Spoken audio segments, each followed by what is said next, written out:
वास्तव में महिलाओं की सुरक्षा, उनके सम्मान और उनका स्वावलंबन ये सदैव से एक चुनौती का विषय रहा है और इसीलिए भारतीय समाज ने सदैव से इस मान्यता को प्रमुखता के साथ आगे बढ़ाया है कि जहां नारी का सम्मान होगा, उनकी गरिमा की रक्षा होगी, वह स्वावलंबी होगी,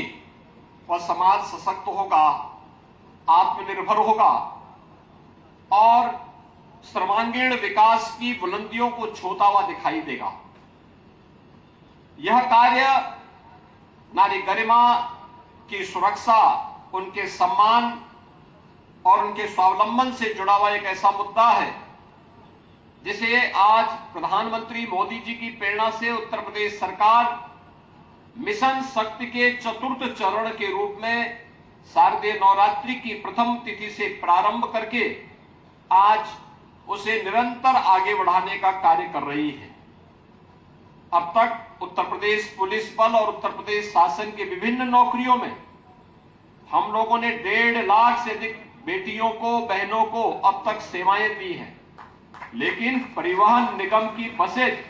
में चालक और परिचालक दोनों महिलाएं हों, यह भी अब साकार हो चुका है और क्यों नहीं, अब तो बेटियां फाइटर पायलट भी बन चुकी हैं। तो दयाशंकर ने भी उसी कार्यक्रम को आगे बढ़ाया है। मैं दयाशंकर जी उनको और उनके परिवहन निगम के प्रमुख सचिव हैं, एमडी हैं और उनकी पूरी टीम को इसके लिए हृदय से बधाई देता हूं। हृदय से प्रदेश वासियों की ओर से धन्यवाद भी देता हूं। भाइयों बहनों, उत्तर प्रदेश परिवहन निगम प्रदेश के अंदर परिवहन की रीढ़ माना जाता है। आप याद करिए, 15 अगस्त 1947 को देश आजाद होता है, लेकिन परिवहन निगम की पहली बस मई 1947 में चल चुकी थी और तब से एक लंबी दूरी को परिवहन निगम ने तय किया। बचपन में परिवहन का एकमात्र साधन हुआ करता था उत्तर प्रदेश परिवहन निगम। गांव हो या शहर, परिवहन निगम की ही बस से लोग चलते थे। हम और आप में से ज्यादातर लोगों ने अपना बचपन परिवहन निगम की बसों से ही आवागमन करके व्यतीत किया। वो हम सबको जोड़ने का एक काम करती रही और आज जब हम परिवहन निगम की बात करते हैं तो परिवहन निगम अब उसमें एक नई प्रगति करते हुए, अनेक कार्य करते हुए, अभी उन्होंने जो बताया कि अब बस स्टेशन भी एयरपोर्ट की तर्ज पर बनेंगे, इस पर कार्य प्रारंभ हो चुका है और साथ साथ नई टेक्नोलॉजी को भी अपनाने का कार्य हो रहा है। पहली बसेज में बहुत सारी खामियां हुआ करती थी, लेकिन अब धीरे धीरे करके टेक्नोलॉजी का उपयोग करते हुए उसकी स्ट्रेंथनिंग की जो कार्रवाई प्रारंभ हुई है, अब वह डीजल से इलेक्ट्रिक बसेज की तरफ भी जा रही है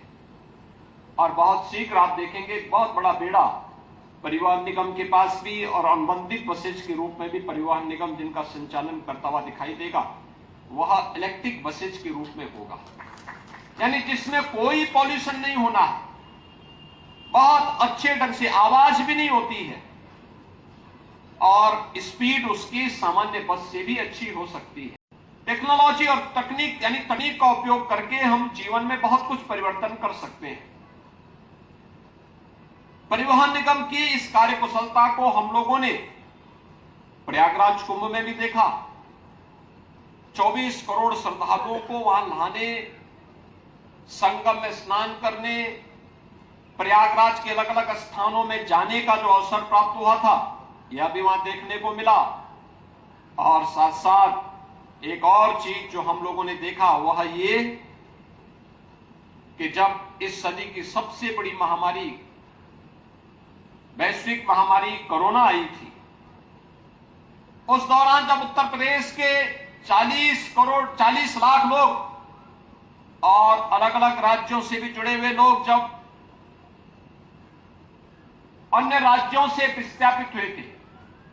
वे लोग अपने अपने घरों के लिए पैदल चले थे, कोई साधन नहीं था, तब उत्तर प्रदेश परिवहन निगम इस चुनौती को स्वीकार करने के लिए आया था और 11-12 हजार बसों के बेड़े को लेकर के उत्तर प्रदेश परिवहन निगम के चालक परिचालक ये सभी लोग बॉर्डर पे डट गए थे और सभी लोगों को, उत्तर प्रदेश के हर नागरिक को तो हम लोगों ने उसके घर तक पहुंचाने का काम परिवहन निगम के माध्यम से किया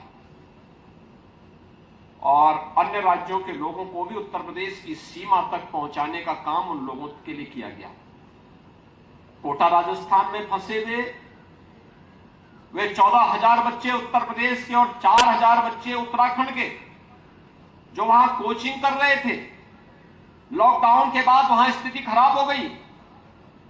हमने यहां से 500 बसेस परिवहन निगम की भेज करके उन्हें सुरक्षित वहां से लाने का काम किया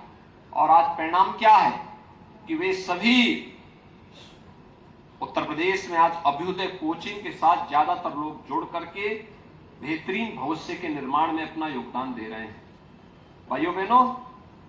संकट के समय जो खड़ा हो वही आपका साथी है। जो संकट में धोखा दे वो साथी नहीं हो सकता है और परिवहन निगम आपका संकट का साथी है और आज संकट के साथी में सारथी के रूप में भी मिशन शक्ति के प्रतीक बेटियां स्वयं इन गाड़ियों को चलाती हुई दिखाई देंगी। लेकिन अब दयाशंकर जी ने धारणा बदल दी उनके बारे में जो लोग सोचते थे। अब तो ये माना जाएगा कि उनके द्वारा भी महिलाओं के हित के लिए बहुत अच्छा काम हो रहा है कि एक साथ चालक परिचालक भी उन्होंने भर दिए हैं पूरा और 51 बसें आज उसी दिशा से लागू की जा रही हैं। हमने शासन से उनको 400 करोड़ रुपए दिया है इस कार्य के लिए कि वे अच्छी बसें खरीदे और अभी काफी ज्यादा बसें जिनके द्वारा खरीदी जानी है। ये बस 25 के कुंभ की दिशा से अभी से ये बसेज खरीदी जाएंगी, अच्छी बसें जाएंगी, इलेक्ट्रिक बसेज भी आएंगी। परिवहन के क्षेत्र में जो लोग चाहते हैं कि अच्छी कनेक्टिविटी हो, उत्तर प्रदेश सरकार ने अपनी इलेक्ट्रिक व्हीकल की पॉलिसी बनाई है। इलेक्ट्रिक व्हीकल की पॉलिसी में जितने भी इलेक्ट्रिक व्हीकल आए हैं, बस जितनी आई हैं, इनमें डीजल नहीं लगता, पेट्रोल भी नहीं लगता, सीएनजी भी नहीं लगता, बिजली से चार्ज होंगी और एक बार में 300 किलोमीटर भी आसानी से चल सकती है। एक बस के लिए सरकार जो भी व्यक्ति इस बस को खरीदेगा उसको 20 लाख रुपए तक की सहायता उपलब्ध करवाएगा। सरकार अपनी तरफ से उसको इंसेंटिव देगा। आप बस खरीदिए, स्कूल के लिए, कॉलेज के लिए, परिवहन निगम में अनुबंधित करने के लिए या सिटी बस सेवा के लिए और सरकार रूट भी उपलब्ध करवाएगी, सरकार आपको सुविधा भी उपलब्ध करवाएगी, एक बार में पैसा देगी और ज्यादा लोग अगर इस मामले में आते हैं तो रूट भी उनको उपलब्ध होंगे, वे पैसा भी कमाएं। चार्जिंग स्टेशन इसके लिए परिवहन निगम और नगर विकास जगह जगह स्थापित करते हुए लोगों को करते हैं। तो हम एक स्वस्थ व्यवस्था, प्रदूषण से मुक्त व्यवस्था आम नागरिक को दे पाएंगे, जो दुनिया की चिंता उस चिंता से मुक्त कर पाएंगे। कुछ ही दिनों के बाद उत्तर प्रदेश में इलेक्ट्रिक बसेज के निर्माण का कार्य भी प्रारंभ हो जाएगा।